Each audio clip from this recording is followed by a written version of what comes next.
Olha para isso aqui. Para tudo o que você está fazendo agora. Respira fundo comigo. Agora imagina uma montanha. Uma montanha inteira de pedra sólida. E alguém olha para essa montanha e fala: vou transformar isso num templo. Não construir, não empilhar pedra, não montar blocos. Esculpir. A montanha inteira, detalhe por detalhe, coluna por coluna, estátuas gigantes, elefantes em tamanho real, 9 andares de altura. Agora pensa comigo. Se errar um corte, se quebrar uma coluna, se lascar uma estátua, não tem Ctrl mais V. Não tem como colar pedra. Errou? Já era. E mesmo assim, eles fizeram. Isso não é filme, não é lenda. Isso existe. E foi feito há mais de 1300 anos. E hoje, eu vou te mostrar 3 lugares reais que fazem qualquer engenheiro moderno coçar a cabeça e pensar: isso não era para ser possível. Então já deixa o like agora, se inscreve no canal, porque nos próximos minutos sua noção de história vai virar de cabeça para baixo. E fica comigo até o final, porque o último lugar é simplesmente insano. A gente cresce ouvindo que os antigos eram primitivos, que não tinham tecnologia, que faziam tudo no improviso. Mas quanto mais você estuda, mais você percebe uma coisa assustadora. Tem coisa antiga que a gente hoje não consegue explicar direito. Não é teoria maluca, não é papo de alienígena, é matemática, é física, é engenharia. Hoje você vai conhecer um templo esculpido de uma montanha inteira, caixões de pedra com precisão absurda e uma cidade inteira construída sobre a água, feita de pedra. E conforme a gente avança, você vai perceber uma coisa. Talvez nossos ancestrais não fossem mais fracos. Talvez eles fossem mais focados. Vamos começar pelo mais absurdo de todos. Agora imagina que você viaja para a Índia. Mais especificamente, para as cavernas de Ellora. Ali existem dezenas de templos escavados na rocha. Mas tem um que não faz sentido. O Templo Kailasa. Quando você chega lá, seu cérebro demora para processar. Porque você não vê uma caverna. Você vê um prédio, com torres, com escadas, com estátuas gigantes, com elefantes esculpidos em pedra. Aí alguém vira para você e fala: isso aqui não foi construído. Isso aqui foi esculpido de uma montanha. Agora para e pensa nisso comigo. Eles pegaram uma montanha inteira e removeram tudo ao redor, até sobrar só o templo.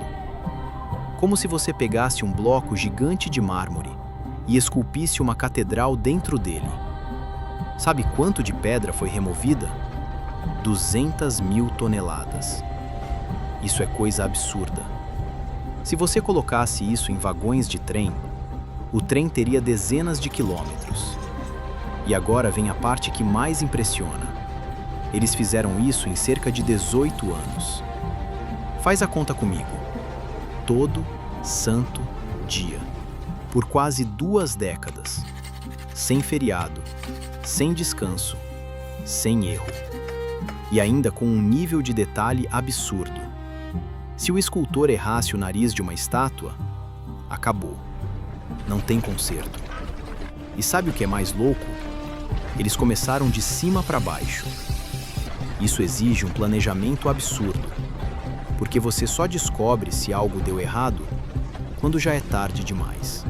Engenheiros modernos acreditam que eles usavam cunhas de madeira molhada para rachar pedra, a gravidade para remover material, turnos de trabalho 24 horas por dia.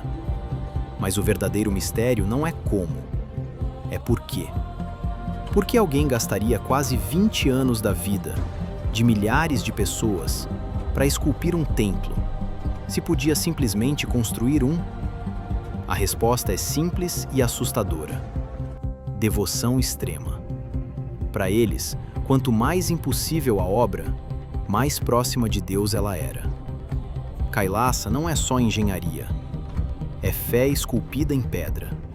E agora, segura isso, porque o próximo lugar consegue ser ainda mais perturbador. Agora, a gente vai para o Egito, ano de 1850. Um arqueólogo francês está explorando o deserto. Ele encontra uma esfinge enterrada na areia. Começa a cavar. Descobre um corredor, uma entrada selada, pedra maciça.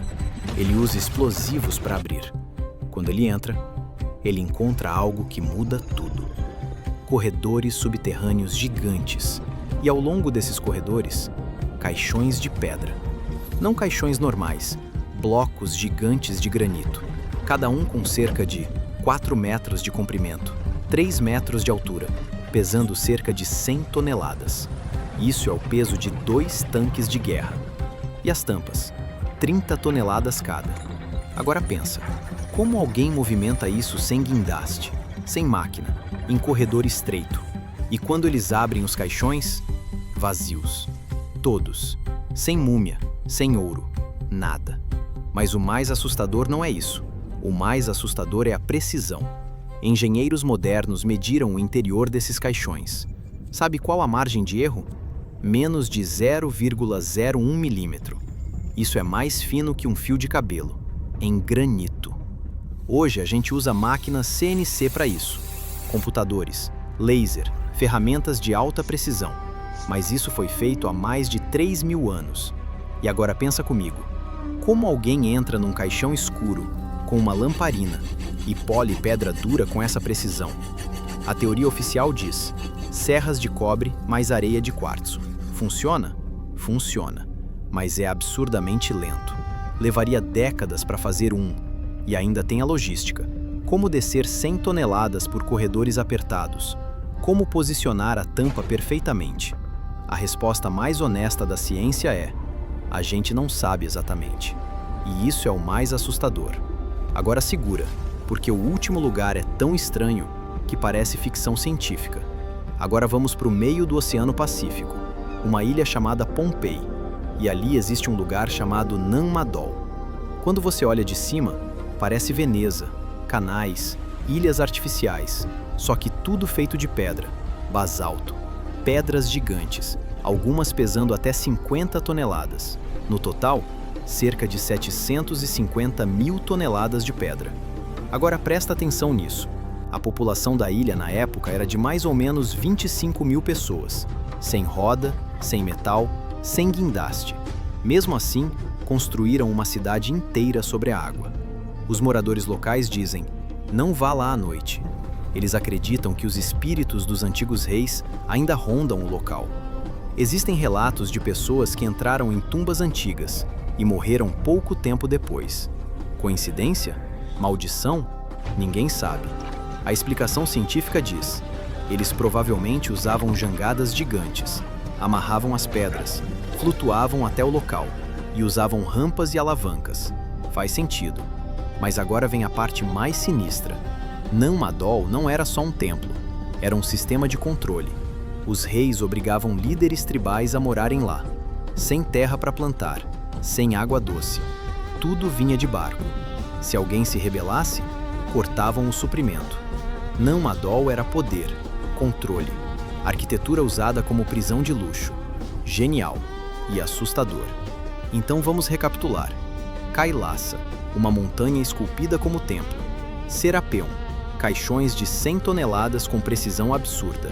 Nan Madol, uma cidade inteira de pedra flutuando no mar. E a grande pergunta não é: será que eles conseguiram? Porque eles conseguiram. A pergunta é: o que a gente perdeu no caminho?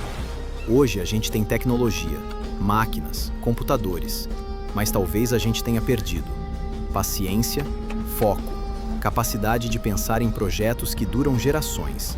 Eles construíam coisas que nunca veriam prontas, por fé, por legado, por imortalidade. E agora eu quero saber de você. Qual desses lugares mais bugou sua mente? Comenta aqui embaixo. Deixa o like se esse vídeo abriu sua cabeça. Se inscreve no canal porque aqui a gente mostra o lado da história que quase ninguém fala. E no próximo vídeo, tem mais coisa que vai fazer você questionar tudo. Valeu demais por assistir. Até a próxima!